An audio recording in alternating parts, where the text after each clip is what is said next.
আজকে সকালের টিফিন দেখো, আমার আর আমার ছেলে স্যুপ। না, এটা সন্ধ্যার টিফিন। স্যুপ আর এদিকে আছে নুডলস দিয়ে ডিম দিয়ে একটু পিৎজার মতো করে কড়া কেটেওছি সেইভাবে, দেখো দেখেছো তো। এখানে যেহেতু বাটি রাখা হয়েছে তো সেই কারণে এইভাবেই করা। এই যে আমাদের গরম গরম স্যুপ।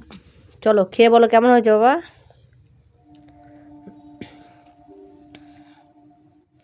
আস্তে আস্তে করে খাও, গরম আছে। আমার ছেলে ভাবছে।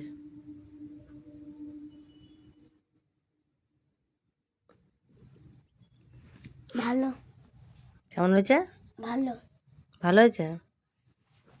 তো এইটা আমি কিন্তু নতুনভাবেই করা হয়নি, অনেকবার ভেবেছি এইভাবে বানাবো।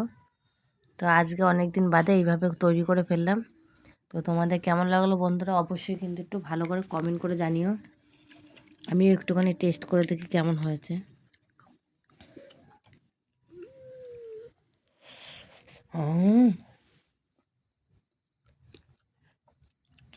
অসাধারণ অসাধারণ। তো তোমরাও যদি এইভাবে বাড়িতে বানিয়ে খেতে চাও অবশ্যই খেতে পারো, খুবই ভালো লাগবে। তো চলো একটু টাটা করো বাবা।